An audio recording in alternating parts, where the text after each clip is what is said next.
बिस्मिल्लाहिर्रहमानिर्रहीम। अस्सलाम वालेकुम स्टूडेंट। बिज़नेस स्टार्ट मैथ में आज मेरा लेक्चर है और हम अपने प्रीवियस लेक्चर में डिस्कस कर चुके हैं, तो एक दफ़ा अगेन मैं आपको रिवाइज़ करवाती हूँ। ये 6 स्टेप्स आपने याद करने हैं। इन 6 स्टेप की वजह से ही हमारे क्वेश्चन सॉल्व होंगे, ठीक है। फर्स्ट स्टेप आपका टेस्टिंग हाइपोथेसिस होता है। सेकंड आपका लेवल ऑफ सिग्निफिकेंट होता है। थर्ड आपका टेस्ट स्टैटिस्टिक्स होता है। फोर्थ आपका कंप्यूटेशन होता है, मतलब उस फार्मूले को आपने फाइंड करना होता है। फिफ्थ आपका क्रिटिकल रीजन होता है और सिक्स आपका कंक्लूजन जो आपने लास्ट में फाइंड करना होता है।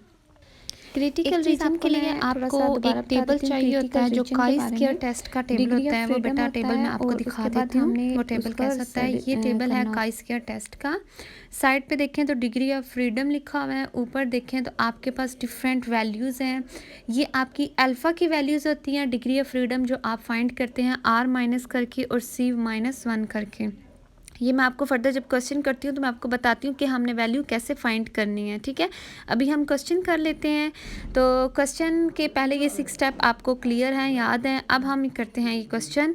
एक्सरसाइज का ये क्वेश्चन है आपका, और ये क्वेश्चन सबसे पहले आपने रीड करना है, पढ़ना है। ये आपका क्वेश्चन है जो कि आपके पास 2 डिफेक्टिव एटम्स के बारे में और मशीन्स के बारे में ये उसको फाइंड करेगा। आपके पास 2 मशीन्स हैं ए और बी की, और उनमें से कुछ डिफेक्टिव और नॉन डिफेक्टिव मतलब अफेक्टिव वैल्यूज़ हैं, ठीक है। ये हमारे पास एक कॉलम क्वेश्चन के अंदर आपके पास मौजूद होगा, ये कॉलम आपको गिवन होगा। लास्ट में काई स्क्वायर टेस्ट के बाद उन्होंने किया 5% लेवल ऑफ सिग्निफिकेंट है, और लास्ट में उन्होंने टेबल वैल्यू भी दे दी है, ठीक है।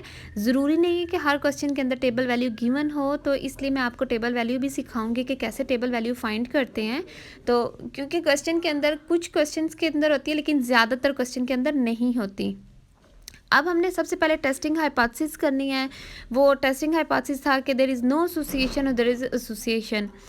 अब ऑप्शन नंबर 2 है level of significant. Level of significant में आप देखें तो बेटा आपके पास अल्फा 0.05 मतलब 5% है, तो 0.05 है। टेस्ट स्टैटिस्टिक है। टेस्ट स्टैटिस्टिक्स आपको पता है कि टेस्ट कौन सा होता है।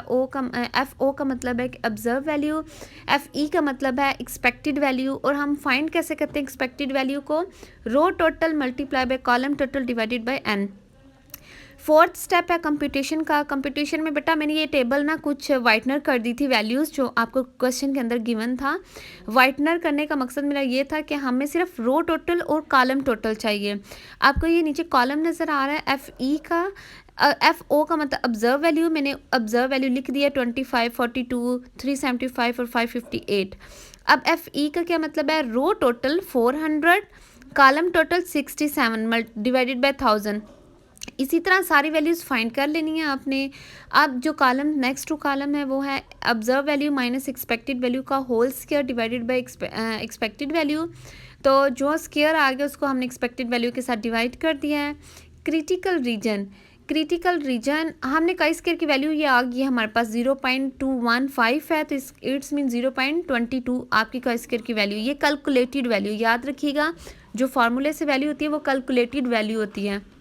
Critical region degree of freedom है। Degree of freedom R-1 C-1 मतलब रो -1 और कॉलम -1। रो भी 2 थी, कॉलम भी 2 थे, तो आपके पास 1 आ गया। द वैल्यू ऑफ, जैसे ये हमारे पास ये टेबल वैल्यू है ना, तो 1 की वैल्यू यहाँ से देखें, ये 1 और ये 0.05।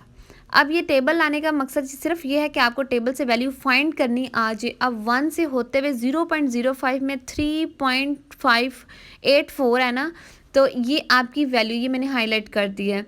ये आपको क्वेश्चन के अंदर गिवन थी लेकिन ज़्यादा क्वेश्चन के अंदर गिवन नहीं होती। ये वैल्यू आपकी ग्रेटर होनी चाहिए कैलकुलेटेड वैल्यू की। जो आपने फार्मूले से वैल्यू फाइंड की है वो कैलकुलेटेड वैल्यू आपकी फार्मूले की वैल्यू से ज़्यादा होनी चाहिए। मतलब जो फार्मूले से वैल्यू आपने फाइंड की है, फार्मूला आपने खुद सॉल्व किया है, तो वो हमेशा टेबल वैल्यू से बड़ा होना चाहिए, तो तब हम उसको रिजेक्ट करेंगे जो उसका क्लेम है। अदरवाइज़ अगर हमारे टेबल जो कैलकुलेटेड वैल्यू है, जो हमने फार्मूले से वैल्यू फाइंड की है, वो छोटी है टेबल वैल्यू से, तो इट्स मीन कि वो जो कह रहा है बंदा वो बिल्कुल ठीक कह रहा है, रिसर्चर जिसने क्लेम किया वो बिल्कुल ठीक ही है। अब कैलकुलेटेड वैल्यू हमारी क्या है? 0.22 और जो कि लेस देन है 3.84 से, ठीक है। तो हम यहाँ पे रिजेक्ट नहीं बल्कि एक्सेप्ट करेंगे, मतलब जो उसने आपका एच नॉट डिफाइन किया है, जो उसने बताया है अल्टरनेटिव हमारा जो हाइपोथेसिस था वो मतलब हमारा नहीं ठीक, वो रिसर्चर का हाइपोथेसिस बिल्कुल ठीक है। मतलब एच नॉट को हम क्या कर रहे हैं, हम एक्सेप्ट कर रहे हैं, हम मान रहे हैं कि वाकई ही उनकी दो जो मशीन है उसके अंदर नो एसोसिएशन है, ठीक है। तो ये चीज़ आपने माइंड रखनी है कि फार्मूले की वैल्यू हमेशा बड़ी होनी चाहिए टेबल की वैल्यू से, तब हम करेंगे रिजेक्ट। अगर टेबल की वैल्यू हमारी क्या होती है, छोटी आती है कैलकुलेटेड से, तो हम एक्सेप्ट करते हैं, जैसे अभी हमने इस क्वेश्चन के अंदर की है। आई होप आपको समझ आ गई हो।